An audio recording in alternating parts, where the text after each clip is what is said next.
go ahead and find your seats.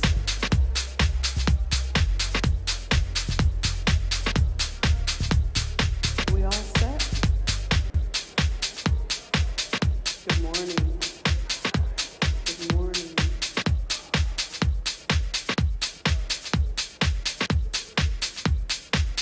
We all set?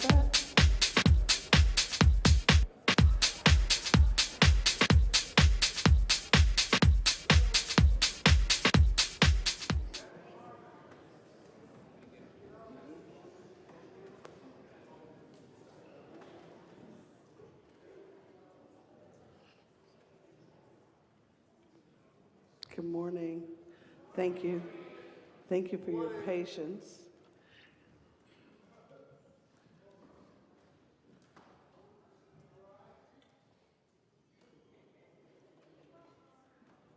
And I give you our arts and liturgy coordinator, our resident poet theologian, Ramona Laughingbrook Webb.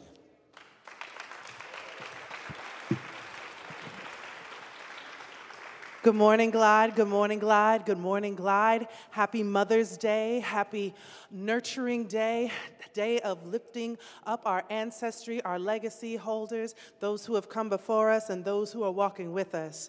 As we offer up our love, our care, our compassion, our high vibration, our joy, our peace, and our affirmation to the mothers, grandmothers, and greats that are walking with us, among us, and those who have gone on. We want to begin this beautiful and beloved celebration with the honoring of these mothers. So thank you so much to those of you who come forward with your ancestry and your legacy holding in matriarchy. Thank you to the mommies in the room and the moms. We give salute to the mamas and the mas, giving honor and grace to the grandmamas and the nanas and the grands and the grandmommies, to the big mamas and the madeers, the community mothers and aunties, the TTs and the mentors, our nurturers, our mothers of revolution, our mothers of invention, our mothers of medicine, our birthers, our parents, our mothers of angels, our godmothers, mothers of this movement, mothers of this ministry, calling in our ancestral mothers, our grandmothers, our legacy mothers, and especially calling in the mother of this ministry and matriarch of Glide Memorial Church, Janice Mirikitani.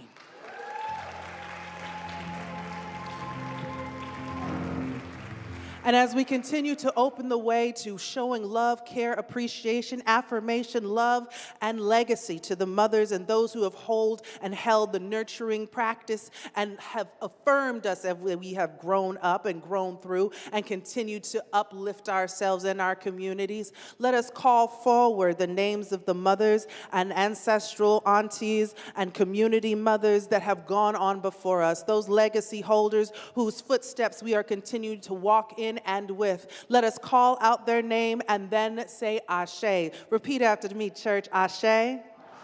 And that's how we're going to affirm. That means, and so it is, and yes, it's blessed, and yes, that is a word of affirmation, and we are going to uplift those ancestral mothers by calling them by name, and we're going to call out the names of those who have transitioned before us until every name has been called out, and we're just going to say Ashe after each name is called until there are no more. Is that okay, church? Ashe. So I'll begin with calling forward Corinne Perryman Schuster. Ashe. You can call it Will. Ashe. Ashe. Ashe. Ashe. Ashe. Ashe. Ashe. Ashe. Ashe. Ashe, Ashe, Ashe, Ashe, Ashe, Ashe, Ashe, Ashe, Ashe, Ashe, Ashe, Ashe, Ashe, Ashe, Ashe, Ashe, Ashe, Ashe, Ashe. Thank you for calling forward these mothers, these ancestral mothers. Thank you for taking a moment to honor the appreciation we show to those who are mentoring us, those who are holding us, those who have uplifted us, those whose legacy we walk with, and those whose ancestry we celebrate in this matriarchal, in this nurturing, in this unconditional love edict that we hold here at Glide Memorial Church. And for this and all of the ancestry, names called and uncalled, let us collectively as a church say, Ashe. Thank you, Glide Memorial Church. Good morning.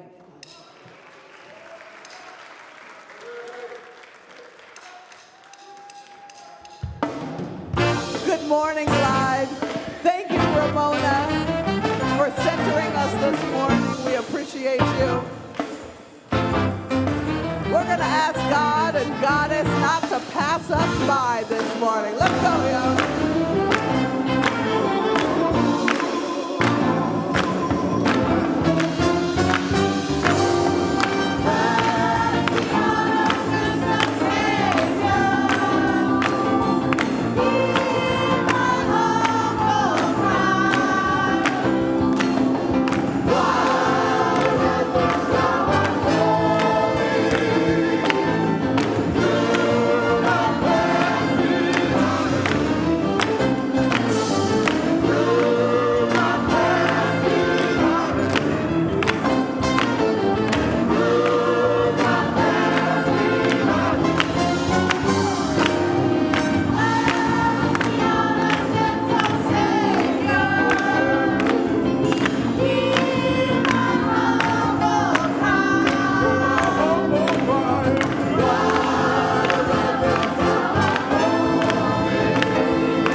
Well, good morning, everybody. Oh, if I could really hear you, you know, when you get to be this age, it's hard. But when we say good morning around here, we want to say it loud enough so not only can people in here hear it, but the people outside. You know, there are mothers right now standing in line for food at Glide Memorial Church. There are mothers who are homeless outside.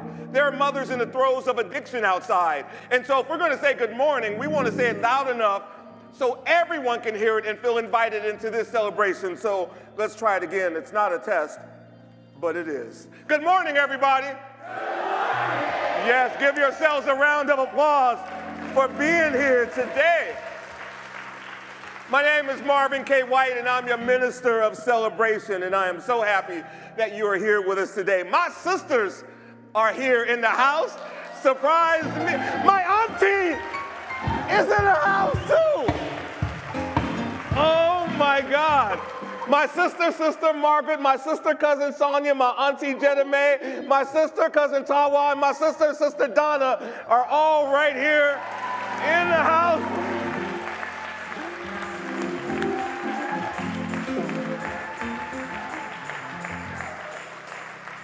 I was like, I heard the names being called. I'm like, wow, those names sound familiar.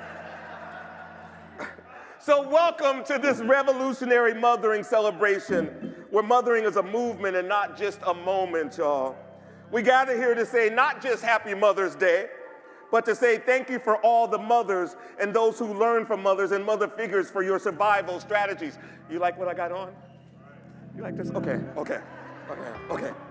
Thank you for your radical tenderness, and thank you for mothering beyond biology. We bring flowers to the altar of mothers like Fannie Lou Hamer, and to the memory of the Rodney King uprising, to indigenous mothers. We bring flowers to the altars of Paris Dupree and Pepe LaBeija, Dorian Corey and Angie Extravaganza, to Octavia St. Laurent, to Avis Pendavis and Alyssa La Perla, to Yolanda Jordan, to Tati Miyake Mugler and Luna Khan. We say thank you to the mothers of the martyred ones, of Jesus, of Trayvon, of George, of Elijah, and to so many other whose mourning became a method, whose grieving became our new gospel. And as we welcome our preacher today, the inimitable and inspired Dr. Judy Young, give it up for our guest preacher today.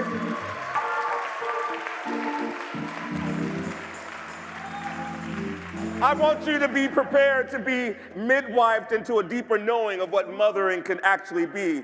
And we hold space not only for the mothers of children, but for those who mother dreams, those who mother justice, and those who mother movements, and those who mother communities and each other. We acknowledge this week the birth of the revolutionary Huey P. Newton and Thurgood Marshall, and the prophetic cry still crying from the Brown versus Board of Education. And it's also, we're celebrating the International Day Against Homophobia and Transphobia and Biphobia, y'all. Because mothering and revolutionary mothering always have included their queer children and the protection of all bodies, but especially the most vulnerable. So welcome home, welcome to the sanctuary where we have survived and thrived, to the altar of all, to the kingdom of kindness and kindred. And this is your celebration, y'all. Welcome again to Glide Memorial Church.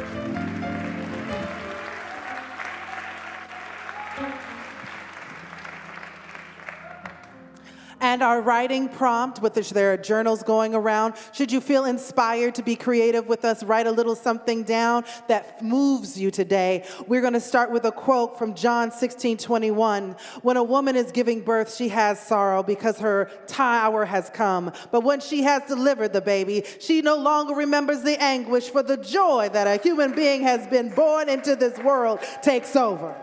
Amen. And the writing prompt for today is, please take a journal, please write down something creative, please follow your story. How can you nurture your relationships with loved ones who offer joy to your life this Mother's Day? How can you nurture your relationships with loved ones? Nurturing is a part of mothering. Nurturing is a part of upliftment with those who love you and offer you joy, who bring you up, who affirm you, who hold you, and are there for you when the rubber meets the road. How can you bring joy into their life on this Mother's Day? Celebrate that nurturing, celebrate that connection, and celebrate that affirmation. Happy Mother's Day, Glide Memorial Church. Write creatively. So on this Mother's Day, we're gonna move into prayer, y'all. So this requires us to get connected. That means cross the aisles, grab the hand of a neighbor. We're gonna turn them into a prayer partner right now. We're gonna get connected all through this sanctuary.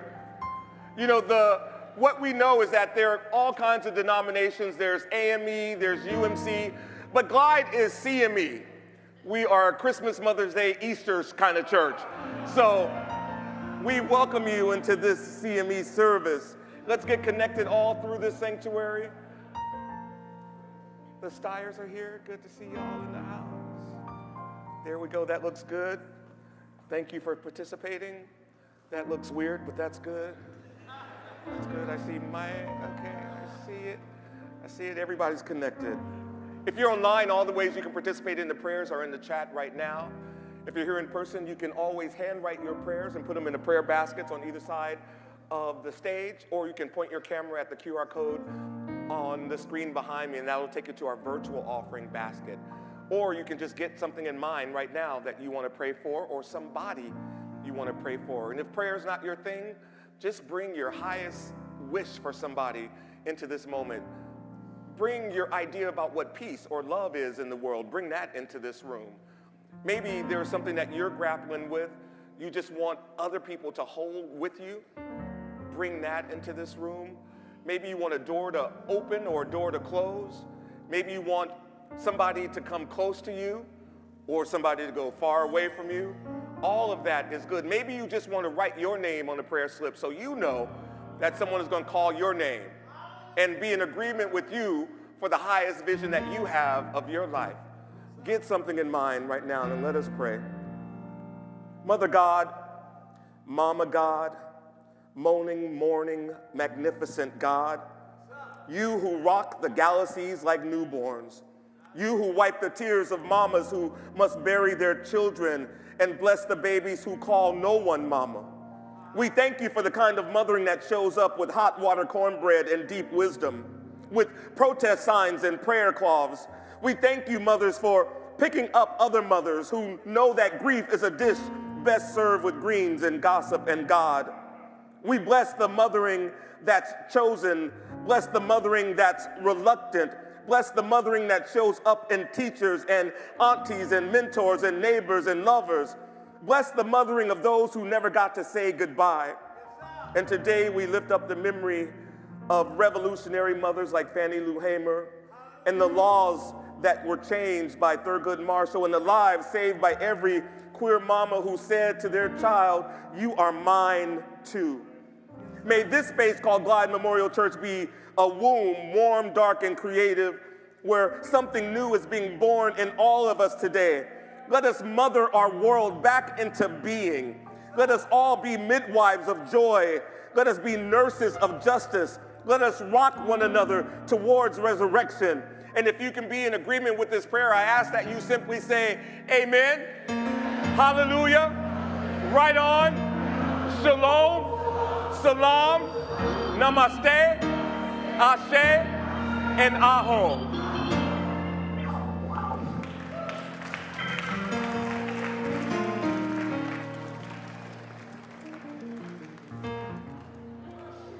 So how many of you, for you, it's your first time in the building? Can you raise your hand?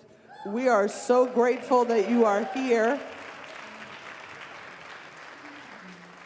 And I will let you know that unless you really can't do it, we would love for you to stand as you're able. For our community song, this is your chance to join your voices to ours. And, you know, Pastor just said that we're a CME church, but I want to be clear. Some of you are in the room because you know your mama would want you to be at church on this Sunday. And that's okay. That's okay if that's why you're here, because you are doing her that service of showing up maybe because she can't. That's really okay. And maybe you're here because you miss your mama, or you want to be a mama, or maybe you're here because you don't want to be alone today. Maybe you're not sure why you showed up, but whatever it is, it's okay with us. We hope that you would choose to come every day so that you could absorb some of what we have to offer. This is our community song. We're going to lay our burdens down by the riverside. I'm going to ask my brother Dennis Hersey to come down and speak and sing for you. Hello, everybody. The words are on the wall. Sing with us. Yeah. Down by the riverside. Y'all sing with me.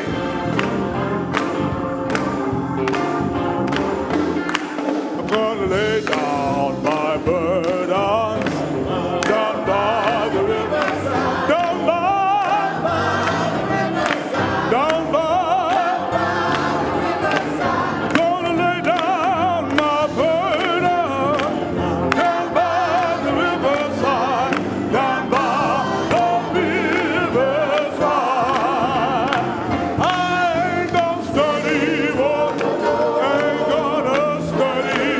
no more.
Love you.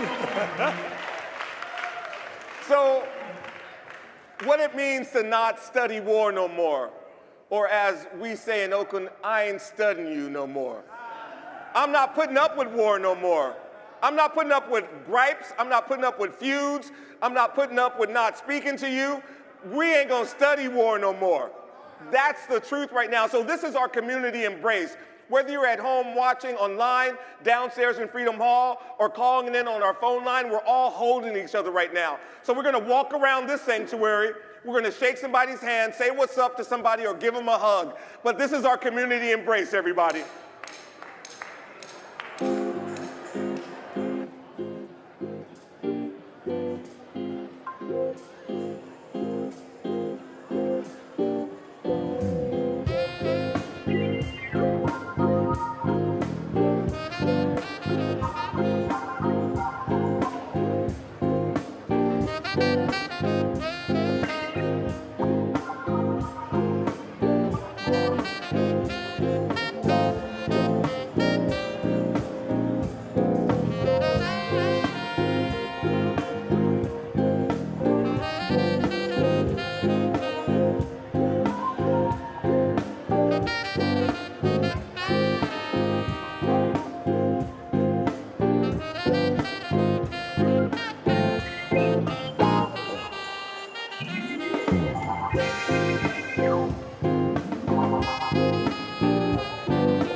Well, that is the Change Band with Woman. I just want to make sure that anybody that wanted them got a red or a white carnation. I know that we have lots more in the office if you didn't get one, with the red symbolizing that your mother is still with us and the white symbolizing that she has passed. Yes. Brazil, is that his name? Is Mama named him Brazil? I'm kidding. And I knew what you meant. I was just...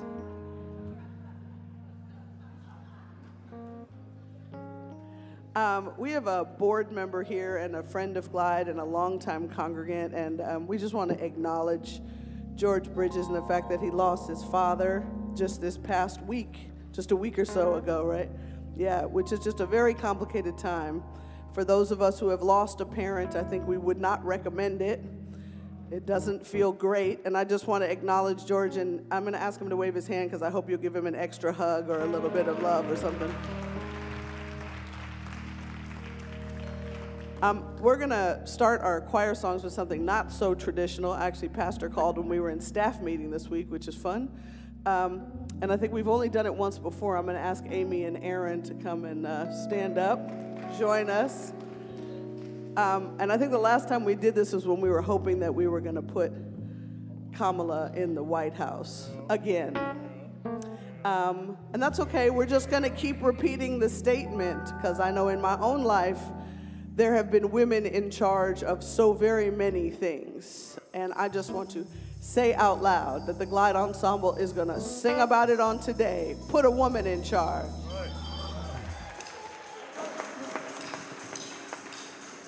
You know, there's always AOC. She's out there. Jasmine Crockett. We got chances here.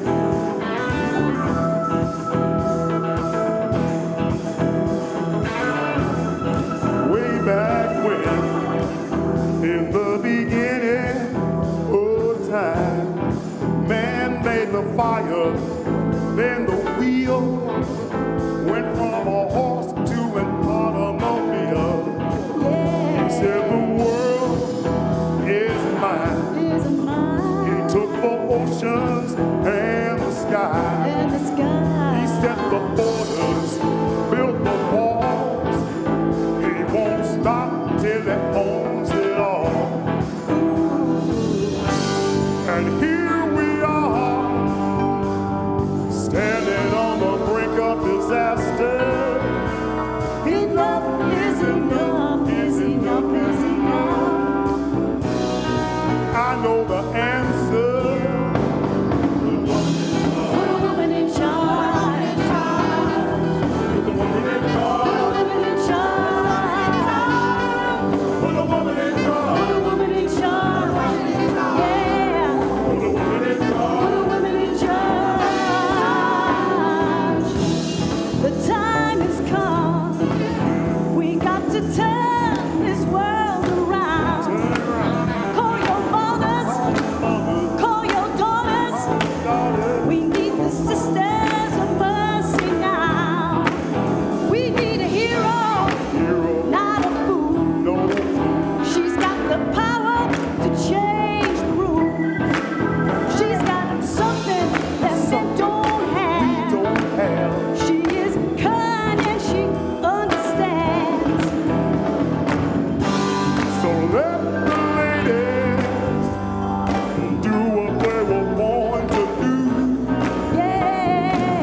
for the woman in charge.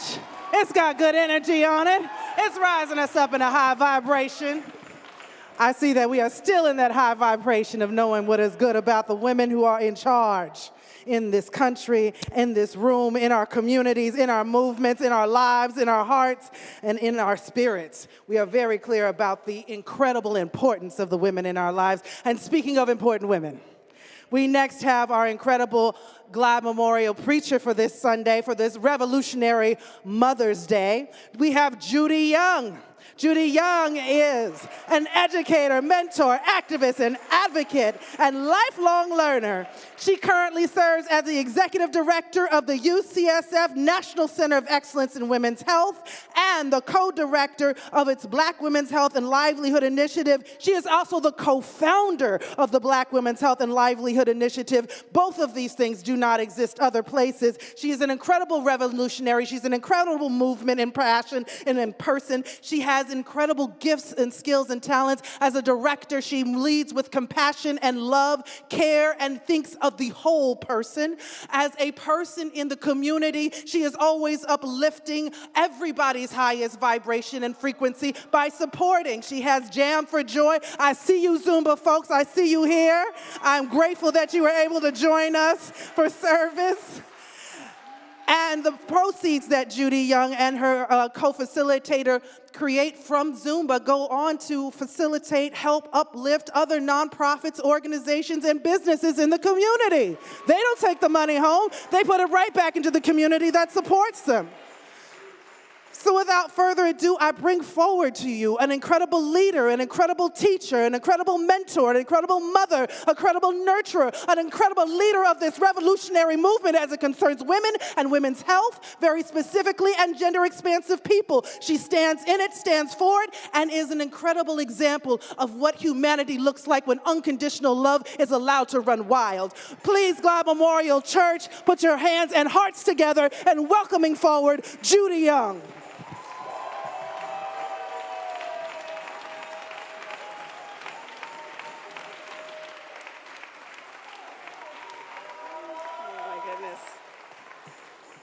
Thank you so much, Ramona, and thank you so much, Glide, for welcoming me.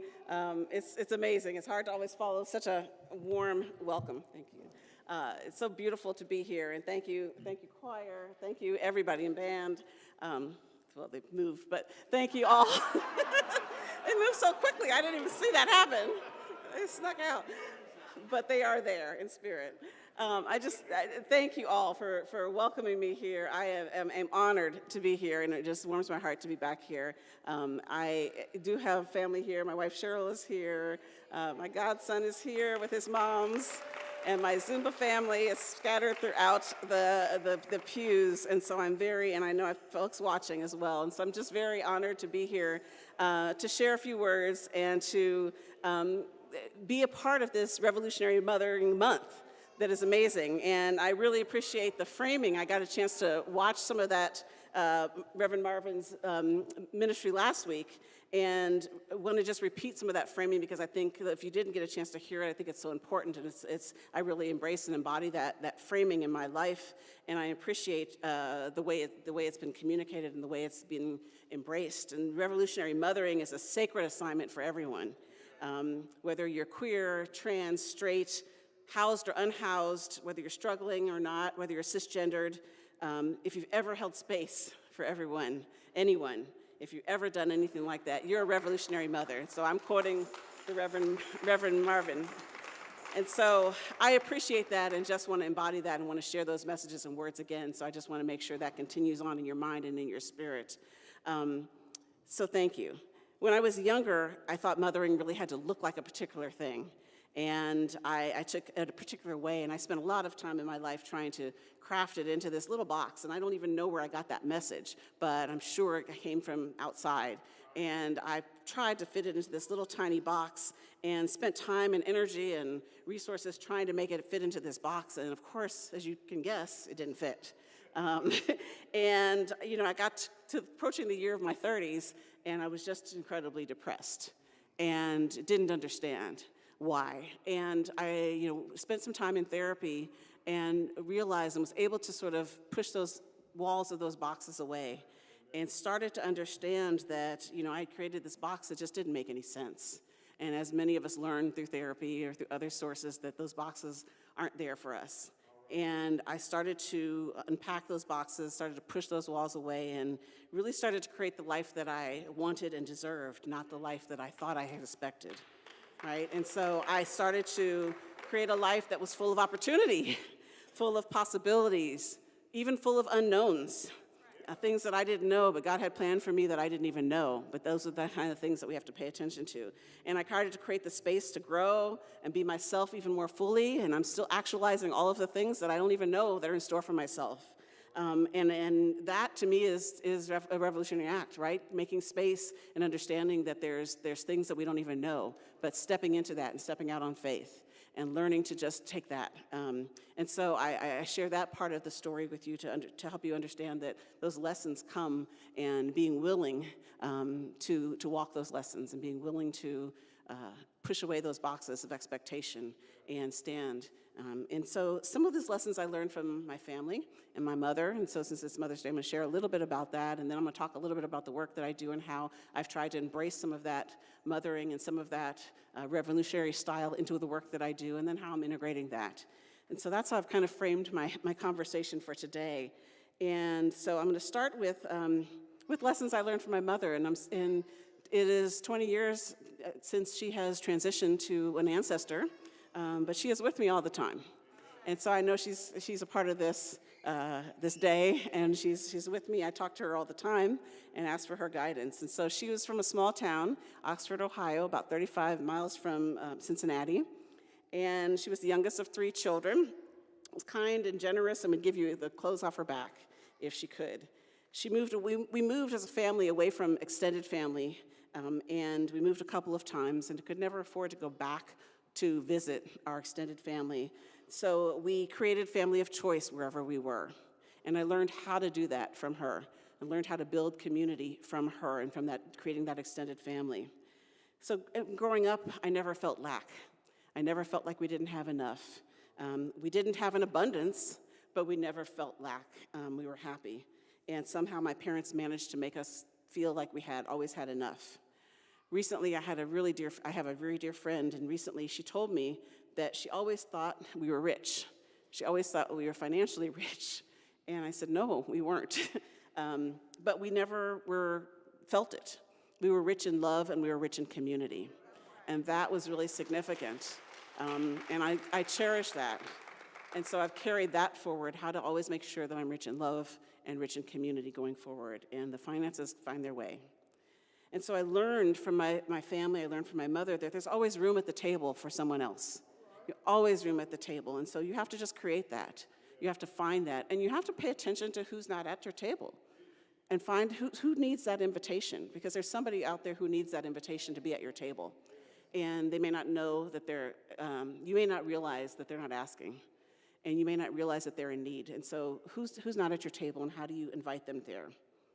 It also was true that if you came to our house and were there for about an hour, you were a guest. Your first hour, you were a guest, but pretty soon you had a job to do, whether it was helping put something on the table or do something minor. Then you became family. And that's how it was in our home. And you just quickly became family and were part of the deal. And I think that was another thing that I learned and I carry forward in the work that I do and how I treat people and how I try to build community. I also learned that if plan A doesn't work, then you go on to plan B and C and D. And I didn't understand she was saying all of that, but I learned the message. And you got all the way to plan Q if you needed to.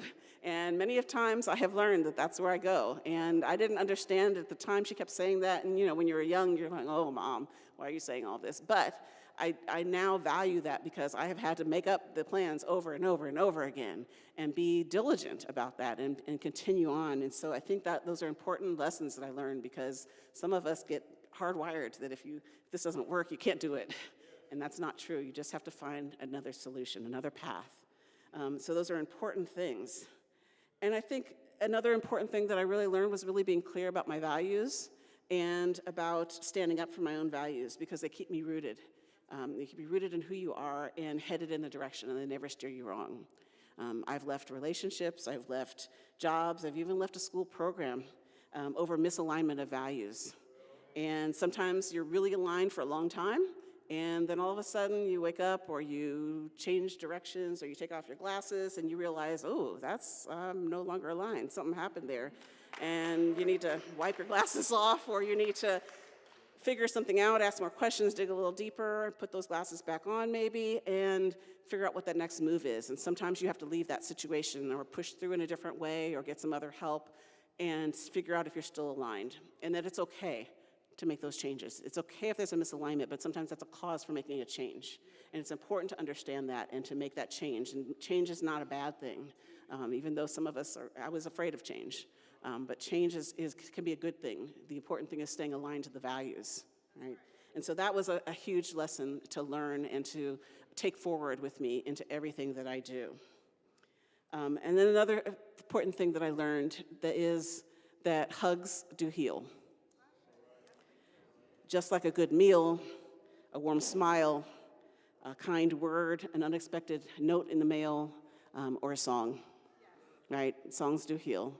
And I'm especially grateful for the songs that were sung today so far. Down by the Riverside is one of my favorites. I sung that song with my mom and my sisters when we used to sing. And so I'm really appreciative of that song. And Put a Woman in Charge, I love that too. So I'm always gonna love that. So yes. And so those resonate for me.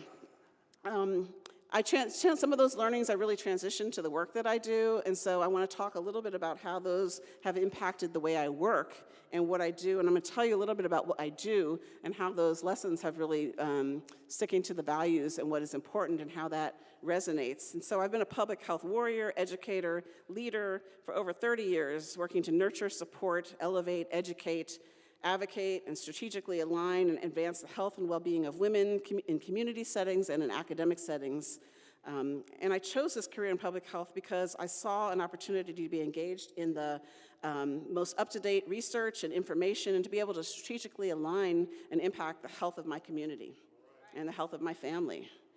There was a time when women and people of color were not included in research studies. Women couldn't even open up a checking account at some point and without a man's approval or get a credit card. That was, not that far ago, not that long ago.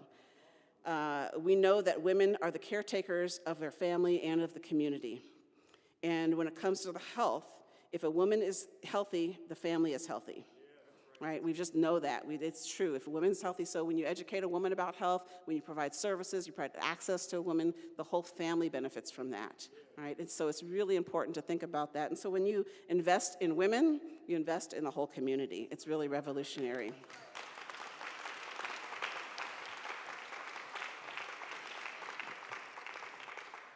So it's at the National Center of Excellence in Women's Health, and I've been there now for 19 years, we advance the health and wellness and well-being of women and girls at every point in their life, at every stage. And we develop and run programs, we strategically invest in innovative research that advances racial, gender, and health equity, and we incubate programs that need support or strategic thought partnership for development. So we try to do all of that work based on philanthropic contributions that we get. And in the last 8 years, I have a major focus of our work has been on Black women. And so I had a dream for probably 20 plus years, maybe 25 years, that I could take all of this knowledge that I had and this interest that I had, that I could actually focus on the Black community and the Black women in my community. And I just was like, how am I going to do this? Yes, yeah, it deserves an applause, I think. Yes, because I've loved always being in public health. That's nothing I've loved that. But I really wanted to focus on the Black community and on Black women. And I just didn't know how I was going to do that. I didn't know if I had the resources or didn't know if I had the ability and in what form or fashion that would be. So I'd been sort of thinking about this dream. I talked to different people about this dream. And finally, I was able to partner with somebody at UCSF and be able to think about this. And we know that Black women continue to be the largest cohort of marginalized women whose lived experiences are marred by poor health outcomes and interactions with healthcare institutions. And you can look up the statistics that compare Black women's health to the health of white women. You can also look up the statistics of the health of our Black transgender community and our gender expansive community. And overall, we fare far worse than our white counterparts. and even our cisgendered counterparts. So I'm not going to give you the statistics because I know you can Google all of that. Overall, basically, our health is not considered. Our lives are not considered in the same way. And there's a long history of our bodies not being considered our own. And the cost of that is deadly. The cost is deadly. We lose people all of the time. So this is a real issue. And I thought, if there's anything that I can do, I want to do it. This is the time, this is the place, this is it. And now it seems even in the last 8 years, Black maternal health is in the news all the time. You can see it now, but when I first started this, it wasn't.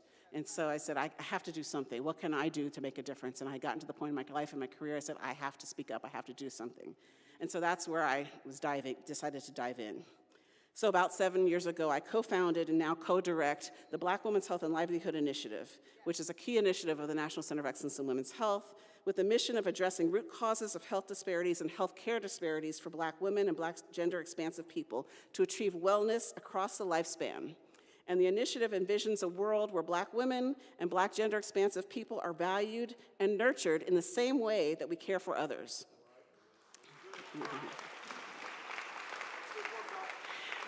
And we prioritize and amplify the voice, the power, and the experiences of Black women and Black gender-expansive people at UCSF and in our broader community to enhance their optimal well-being. And, like I said, this has been a dream, so I was like, well, we have to do this. And it's not just a dream to do it for the people, it's the dream to do it for myself, right? For myself and for the people that I'm working with. So one of the things that has become very important is that everything that we do for our community, we are doing. So my team, I have a lot of Black individuals, Black gender expansive, and women working in my team, and we're doing the work not just for the people that we're working for, but it's for us as well. And that's an important piece to this. Often we go into our jobs and we're just working for the communities that we serve, but we're making sure that we're doing it for ourselves as well.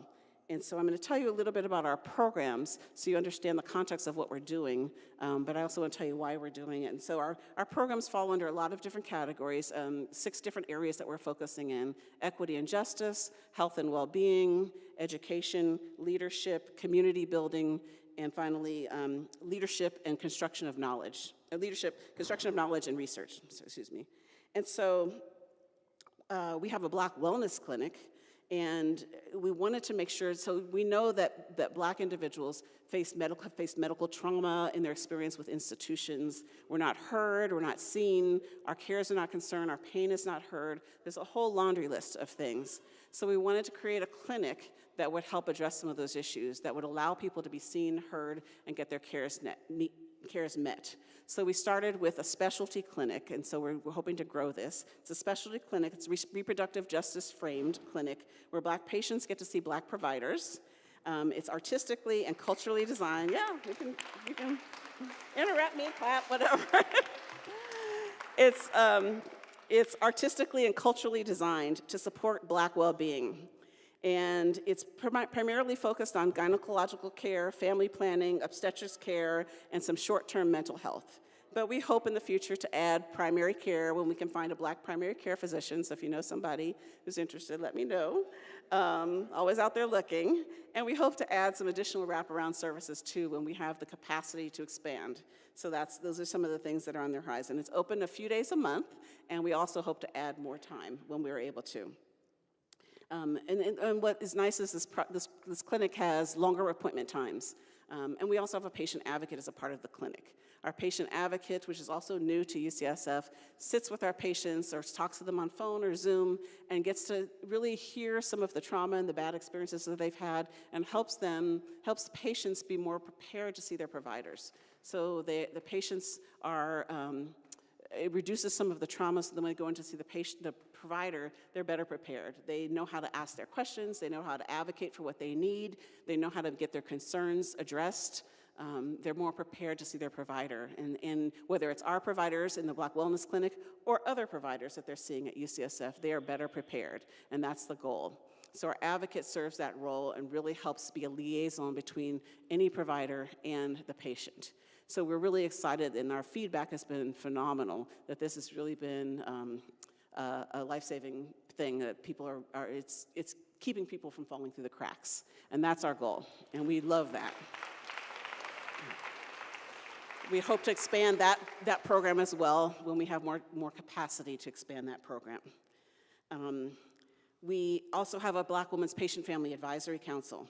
And one of the things that we learned is that amongst all patient family advisory councils at UCSF, advisory councils give their feedback. They have experience in all the clinics at UCSF, a variety of clinics like diabetes clinic or cardiovascular clinic or cancer clinics. They give their feedback on what could be better, how could we do this better, and all of that. Most of those advisory councils did not have Black people represented on them because of the way they were structured, because of people needing to work during the day or not getting compensated for their time. So we decided to develop one that would really accommodate and give credit and appreciate and value our Black patients. So we created a Black Women's Patient Family Advisory Council that meets in the evenings, that compensates our patient advisors for their time. We give them money that pays them for their time, because everyone needs money, right? And should be compensated, right? They should be valued for their time and their expertise. And then we try to pour back into them. So we also provide health education workshops of their choice. So they say they want to hear more about fibroids. We bring in somebody to speak about fibroids. If they want to hear about, they want to do meditation, we bring in somebody to do meditation. They wanted to have a yoga workshop, we brought in somebody to do a yoga workshop. So they tell us what they're interested in and we bring in those services. We're doing a wellness retreat next weekend because we do a yearly retreat. So we'll have several activities provided for them with a speaker on well-being. So we provide those activities for them. And those are things that are very specific and different than any of the other 14 councils at UCSF. And so we fund that. And so none of the others are funded, but we've made an intentional and conscious decision. And so these are things that are very different than any of the other structures. And we've made very intentional decisions that if we are going to ask our community for their opinions, their thoughts, their experiences, we need to recognize and compensate them. And it's important to do that. And I say it's revolutionary, but it really is the right thing to do. Right? You know, and yeah.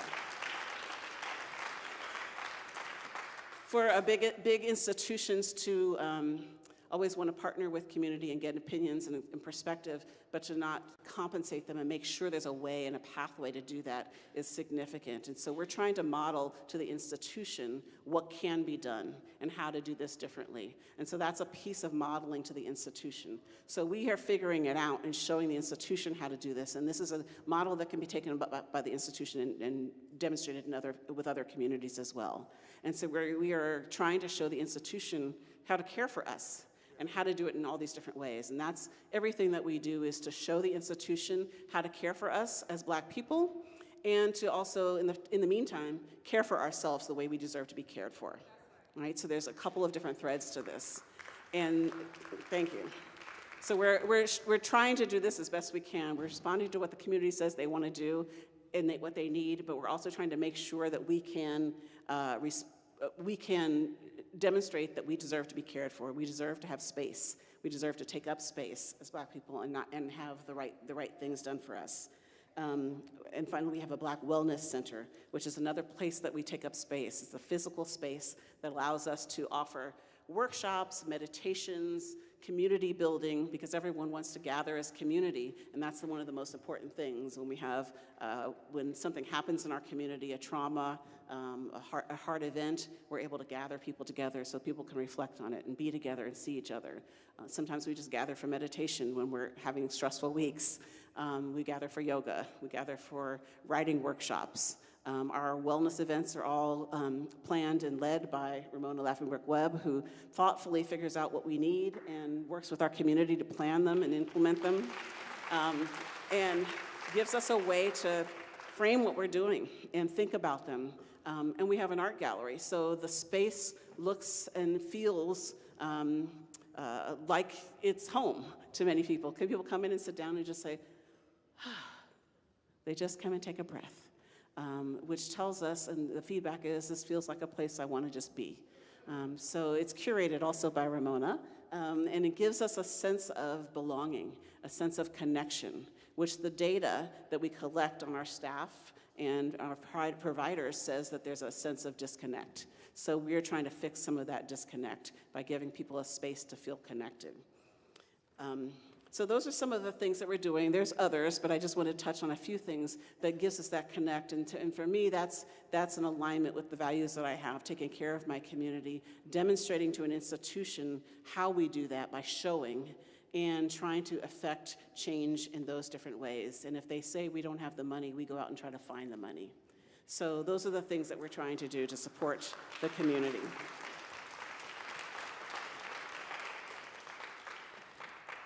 And then finally, I just want to integrate this a little bit with, by mentioning, I want to wrap up shortly here, about my trip to, lessons that are sort of integrating beyond the actual tangible work that I do, because it spreads a little further. I had the opportunity in 2020 to go on a pilgrimage to Alabama with Glide Center for Social Justice. And it was a week before the COVID pandemic, so a week before shutdown, we had a chance to take a trip and pilgrim to experience, learn and understand and have just a deeper understanding of this country's history of racism, the ongoing fights for justice, and the through line for how these enduring racial, economic, and health injustices continue to dismantle communities here in San Francisco and the Bay Area.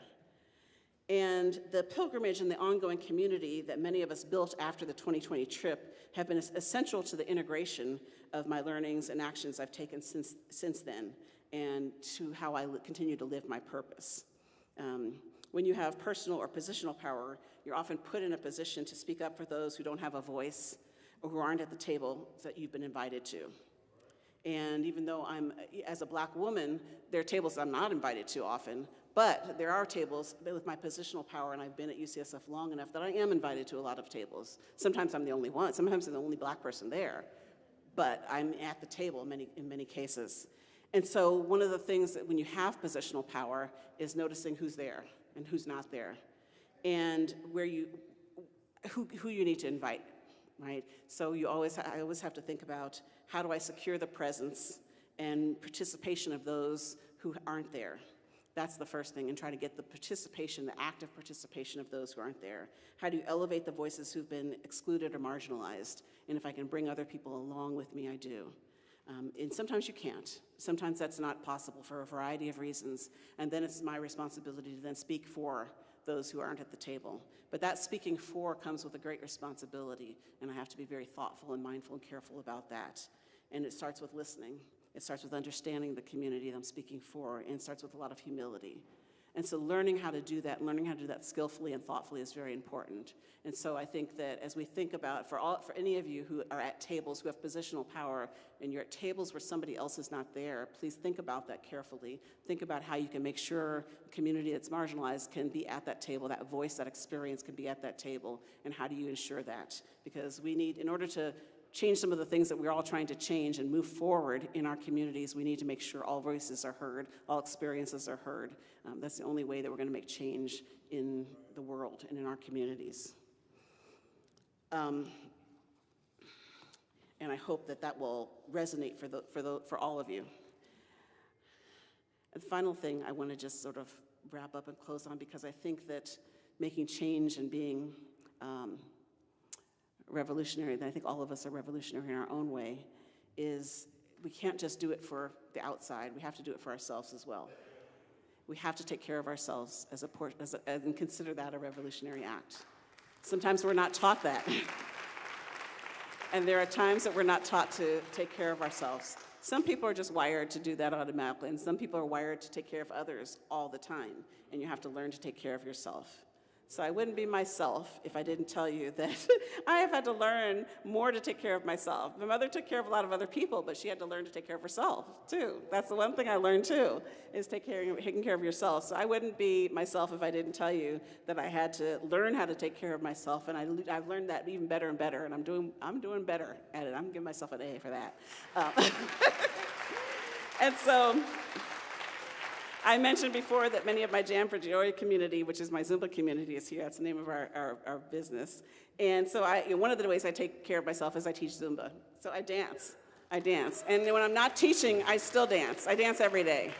And sometimes I dance a lot, and sometimes I just dance a little.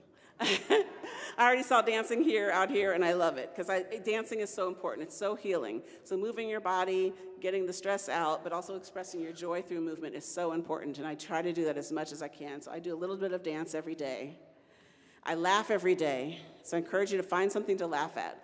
I didn't come as natural to me as it did to other people I see in life, so find something to laugh at every day. I find something fun. I read something funny every day. When I'm tired, I take a nap. Yes, take a nap. Don't go anywhere you don't want to go. I don't go somewhere when I don't want to go. I'm intentional what goes into my mind before I go to bed. That matters. And I love on me as best I can. So I'm loving on me. I'm learning every day how to love on me. So I encourage you to love on yourself, laugh, take care of yourself, and love on yourself. You deserve it. You deserve it. You deserve it. Thank you for having me here. Yes. Give yourselves an applause for being here. Thank you so much.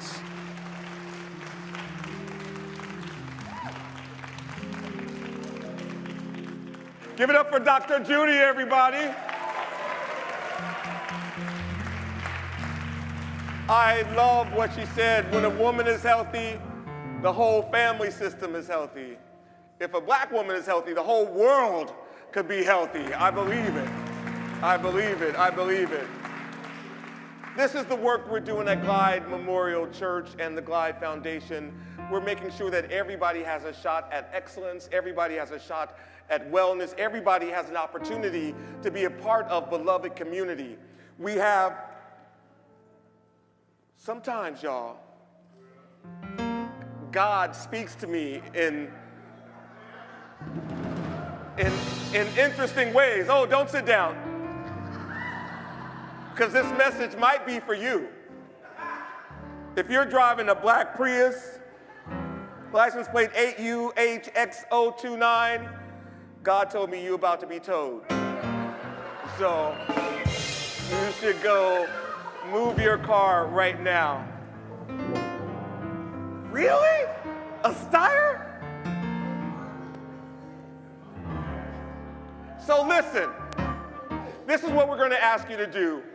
You saw the lines of people outside. You saw the people, encamped outside. You saw the folks possibly in mental health crises or addiction crises. You see their neighbors in here. You see how we're trying to spread this word of unconditional love, put more programs in the world, bring more people to the center. We need your financial support. It's our offering time. If you're online, all the ways you can give are in the chat right now. We encourage you to support the online and the virtual church. If you're here in person, there are several ways you can give, right, Francie? You can aim your camera at the QR code on the screen behind me. That will take you to our virtual offering box. If you're here in person and you only have credit cards, we have Adrian and Francie and Ken with these amazing devices called Square Readers. You see them, and they will take care of your credit card donation today. If you have cash, coins, checks, or just want to be a blessing to this ministry, we ask that you come to the center aisle, make your way down to the offering box or to the offering Square Readers, but please give and give generously. Thank you. You want me to just keep that up there because we have more time?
Amen.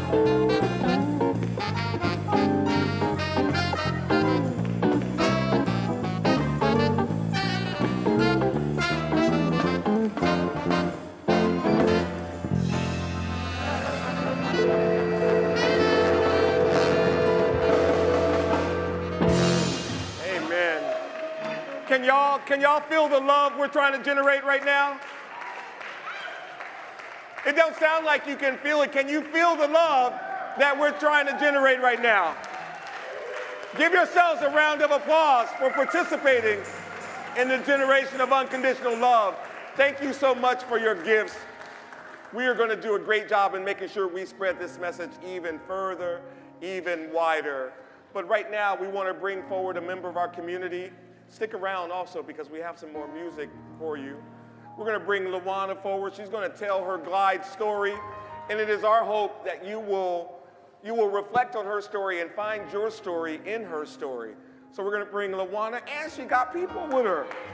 Come on. Got it? Good afternoon, Glide. How are you doing this morning? Good afternoon, Pastor. Good afternoon, choir. I just wanted to start with a little story that I had about myself, about how I became to find myself to be phenomenal again. Amen. Phenomenal I was, phenomenal I am, phenomenally I was born. That's right. I'm a woman, I'm a mother, so phenomenally. But I had lost that sight. But when I came here to Glide, I remembered that through lots of relationships. I have some aunties, some sisters, some friends, some people that's been praying for me, some people that held me up until I could hold myself up. I heard Pastor Marvin White say that in service one day. I was feeling the spirit through their beautiful music that they play here. And I had been out of church for a while, and he told me that I was phenomenal. He told me that I was great. Miss Laughingbrooke, she told me how great I was. Sister Arlene, through her story, she told me how great I was. But Miss Zoe in the choir, she told me and she gave me many hugs and asked me to join the choir. They told me that I was great. They held on to me so I could hold myself. So today, I facilitate a mother-to-mothers group, which anybody out there who's a mother, who's gone through a system of systems, who's never been heard before, if you have never told your story, come share your story with us on a Monday. You're more than welcome. That's how they welcomed me, just that easy.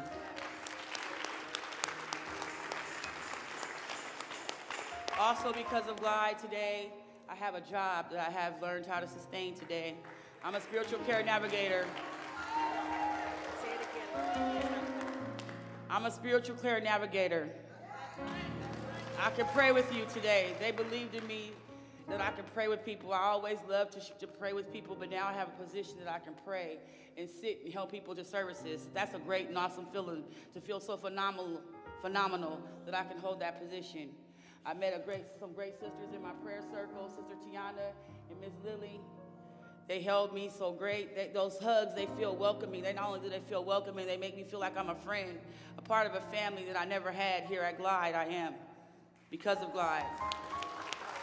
I just want to say thankful. I just want to say thank you to all that were a part of my journey here at Glide. I didn't have my daughter. Now I have full custody of her. Her name is Crazy Name. And all these things that I've had, that I've accomplished since I've been, is because of Glide, because they held me, like Pastor said. And I still feel held and loved. I have a sister and a friend, Siobhan. And I just wanted this, I'm thankful for my family here at Glide is what I wanted to come say today. Thank you to Glide that I can see how phenomenal I am today again.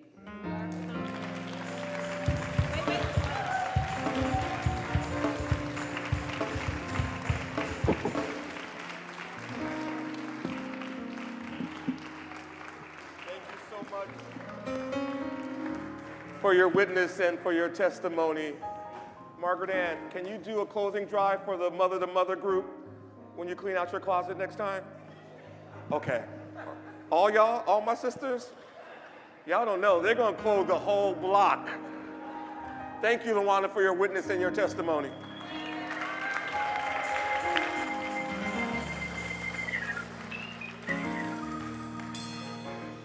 I wish y'all knew how much time Lawana spends here. She's made such a commitment to this community. She is here every time I turn the corner, I hear her voice now.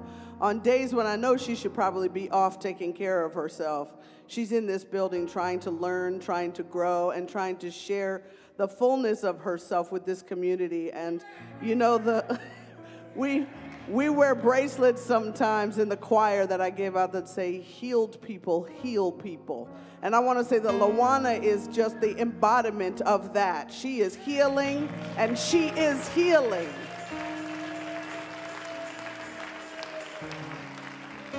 I'm so grateful for you. So this is the one day of the year that I can't really fake it. And last service, I tried to sing a song called Mary's Lullaby, which is about the moment that Mary gives birth and she simultaneously becomes a mother, which is really intense for those of us who have done it and those of us who are trying to do it. It is a very intense experience. But she's also aware of the fact that she just gave birth to Jesus. And it's just a really telling story, which I'll try to figure out how to get out to folks again, but I am not going to try to sing it again, amen, somebody, because this is the day that so many things are simultaneously true. I'm so grateful that I had the mother that I had, that we got the mothers that we got. But I'm also so grateful that I get to be a mom to this child, Lily, that I love so much. And simultaneously, I would like to bury my head in the sand because my mama is not here. Is your mama not here? Is it just a weird day to wake up and think, who am I? If my mother's not here for me to tell her all the things I've done today, how do they matter if I can't tell, but Mom, look what I did? I just want to say this song that Tatiana's about to sing is for all the moms, the ways you want to mother, the ways you tried to mother, the moments that you didn't get it right, the moments that you were perfect and brilliant at it, carrying 17 bags on all those fingers to get one trip from the car with your baby and the groceries to the house. Somehow I made it.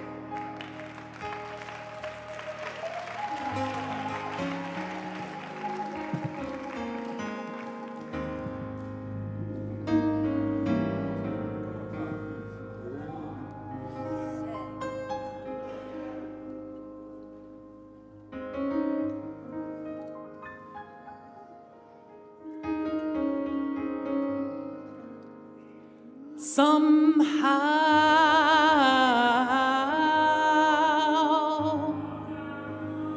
I made it.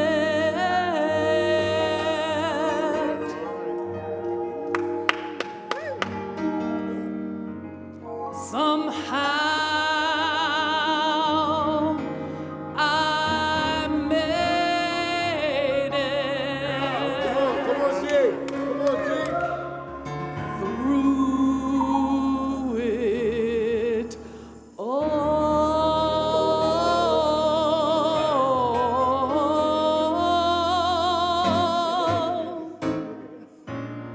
God brought me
Give it up for Tatiana Tilley, everybody. I just want to share a story with you. This is the sermonic response for the day. And it's something I wrote called My Mama Calls Jesus' Mama When She Heard the Police Kill Jesus. And then my mama, Margaret, the mother of me, Marvin, the mother of Marty, the mother of Margaret Ann, the mother of Mark, the mother of Michael, called Miss Mary, the mother of Jesus, and said, I just heard on the news about your son, and I knew I just had to call you. I know my sorry not much, but I am sorry, Miss Mary, for your loss. I'm a mother too, and I know.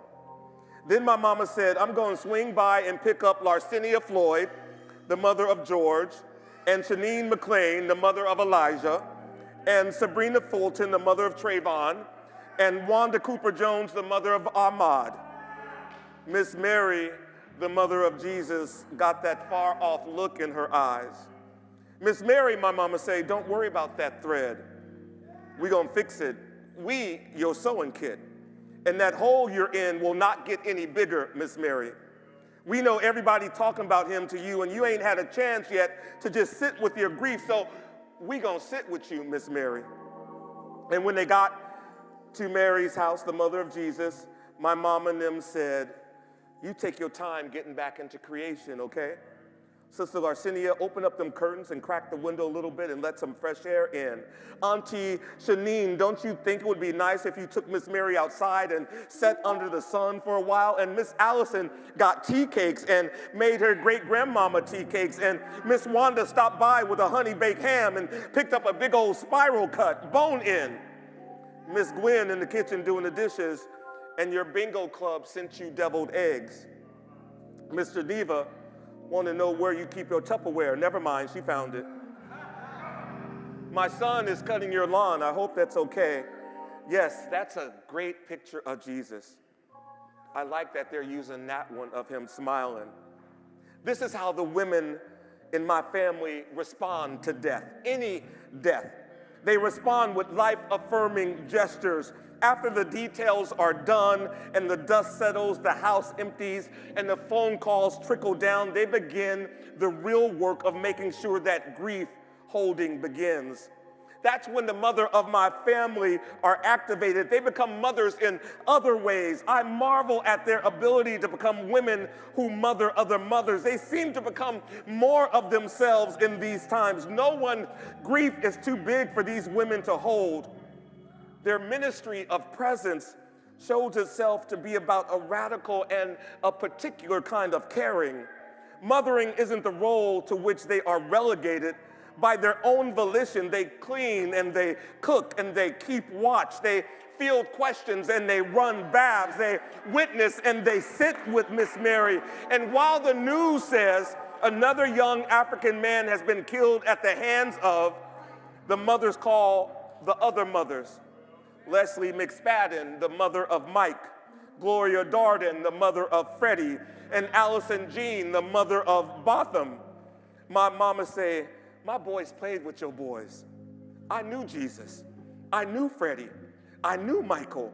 And I knew Eric like I knew my own son. Oh, child, the amount of food these boys would eat when they came over my house. The women sit up under one another. They commiserate. Past the time that never seemed to pass. This is not a ministry of futzing, y'all. Mothering as practiced by the women in my family who know what it is like is an intentional act of restoring a mother to balance in the face of a dizzying loss like that of a child. Mothering is the suspension of time constraints and social status in service of the needs of the grieving. Mothering is not coddling. It relieves the guilt. This could have happened to any of us, and it has happened to many of us. This did not happen. It is not your fault, Miss Mary, the mother of Jesus. Yes, your child knew that you loved them. How do I know, Miss Mary? Because a mother's love, once it is spoken, slicks and coats the lives of our children. Mothering knows and mother attends, Miss Mary. Yes, my mama said, I can see him lining up all the neighborhood kids and playing temple with them. Those carnations from the Bleeding Heart wreath sure gonna look good in that vase, Miss Mary. You want me to answer that? Fouché Hudson's funeral home, right? In lieu of flowers, Miss Mary? Rolling hills, Miss Mary? Who would have ever thought, Miss Mary, me and you, two of us holding each other up like this. Me from down south in Shreveport and you from back east in Jerusalem. We all got some extra food stamps in our purse, Miss Mary. Don't worry. We will not run out of anything. Miss Leslie got postage stamp and she will mail those bills for you. And Mrs. Gloria already did 2 loads of their laundry, folded and put them away. That's right. You go ahead and cry, Miss Mary, Mother of Jesus. Go ahead and cry, Miss Tamika Palmer, the mother of Brianna. Go ahead and cry, Miss Michelle Kinney, the mother of Antoine. Go on and cry, Gwen Carr, the mother of Eric. Go on and cry, Geneva Reed Vale, the mother of Sandra. Everybody here, go on ahead and cry, and then tell the other mothers of whoever else to hold on, because we on our way. Amen.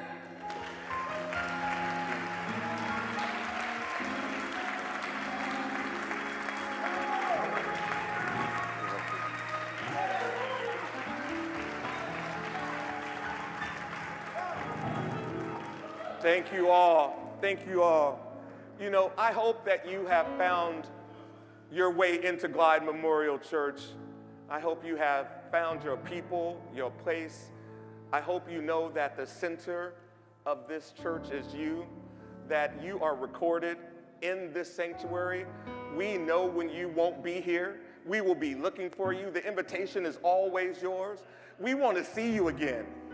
We want you back here. We want to check in on you. We want you to check in on us. We want you to know that we are family now. And there are so many ways that you can be involved at Glide Memorial Church. You know, you go to glide.org/church announcements, and that will show you all the ways you can participate. But we got so many things for you to do. If you're in need of recovery, we've got NA and AA groups. If you need to get your breath back,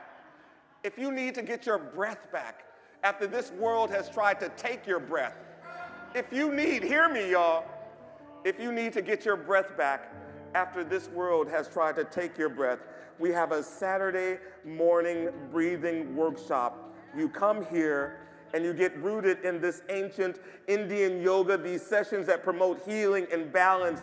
I want y'all to come. It's great. It's amazing.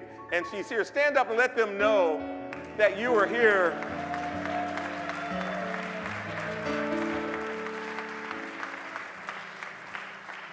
And the man in the shiny coat right here, Gregory Burrell, has an exercise class called Burrell-a-Size, also here at Glide. And everything is a celebration of your possibility of healing and community. But also, are there any other Tauruses in the house besides me? Are there any? What? Happy birthday, y'all. You know you share birthdays with some amazing people. Freddie Martin has a birthday. Lamont Bishop has a birthday. Nicole Bergeron has a birthday. Michael Pappas has a birthday. Jazz Sawyer has a birthday. And my little brother, Marty White, has a birthday as well. We're going to sing happy birthday to you all right now. Well, happy birthday. Whoa, happy birthday. Happy birthday. Yo, whoa, happy birthday. You know what? You look good. You look fine. And we hope you have a good time. Well, happy birthday. Yeah, well, happy birthday to you.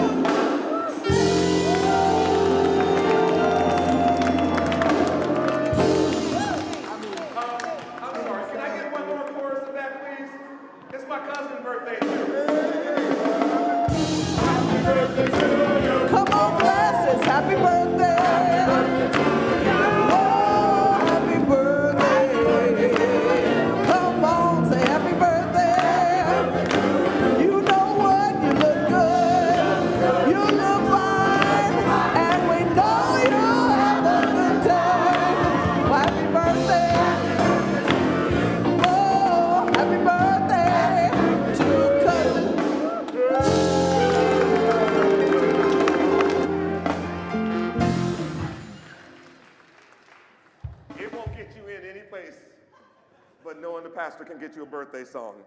Happy birthday, cousin. Y'all, thank y'all so much for being here. I just want to offer you, you like this old thing? Stop it. Stop it. That's not what it's about.